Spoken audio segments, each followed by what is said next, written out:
దగ్గరగా సున్నాను చూపి అట్లా పెట్టుకో పై చేతి దాంట్లో కనబడుతుంది అందరం కనబడుతున్నా చక్కగా ఎత్తు అట్లా కనబడుతుంది చక్కగా రాదు వచ్చదులే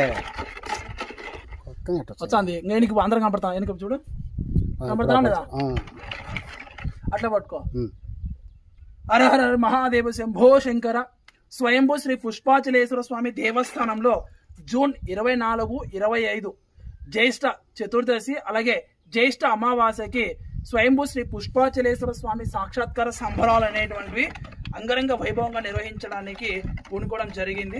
అయితే అందులో భాగంగా మనకి ఇంకా 10 రోజులు కూడా టైం లేదు, దగ్గర అంటే గట్టిగా 10 రోజులు కాబట్టి దేవస్థానంలో మనము గుడికి సున్నం కొట్టడానికి అలాగే అందుకు కావాల్సినటువంటి ఇంకా ఏర్పాట్లు అనేటువంటి కూడా చేస్తున్నాము. ఈరోజు సున్నము అలాగే గ్రిల్కి పెయింటు.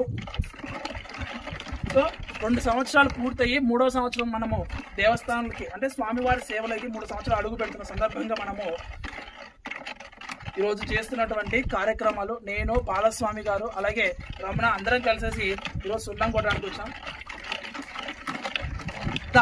దగ్గరికి రా.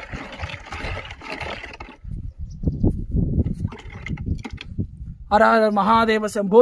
హిందూ బంధువులారా, జూన్ 24, 25 ప్రతి ఒక్కరు కూడా హిందూ బంధువులు కూడా ఈ సాక్షాత్కార సంబరాల్లో పాల్గొని స్వామివారి దర్శనం చేసుకోవాలి. అలాగే మీకు వీలుంటే ఈ 10 రోజుల్లో కూడా స్వామివారి దేవస్థానం ప్రతిరోజు కూడా ఏదో ఒక సేవా కార్యక్రమం జరుగుతూనే ఉంటుంది. స్వచ్ఛంద సేవా కార్యక్రమం మీరు కూడా పాల్గొనొచ్చు. ఇదే పిలుపు, ఇదే ఆహ్వానము. ఎందుకనంటే అలాగే అమావాస్య రోజున కొండ కింద కొన్ని వేల మందికి అన్నప్రసాద వితరణ కార్యక్రమం కూడా జరుగుతుంది. ప్రతి ఒక్కరు కూడా స్వామివారి మహాప్రసాదాన్ని స్వీకరించాలని మేము కోరుకున్నాను.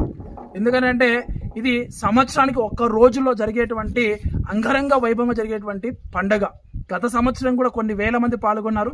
ఈ సంవత్సరం కూడా కొన్ని వేల మంది పాల్గొంటారని మేము ఆశాభావం వ్యక్తపరుస్తూ అందుకు తగ్గ ఏర్పాట్లు కూడా మేము చేసుకుంటూనే ఉన్నాము. ఇదంతా కూడా ఆ పుష్పాచలేశ్వర స్వామివారి యొక్క కృపా కటాక్షం వలనే జరుగుతుంది. మేము ఆయన సేవకులం మాత్రమే. ఒక్కరవ అయితే బాగిందిలే, పొక్కింది అదిలే.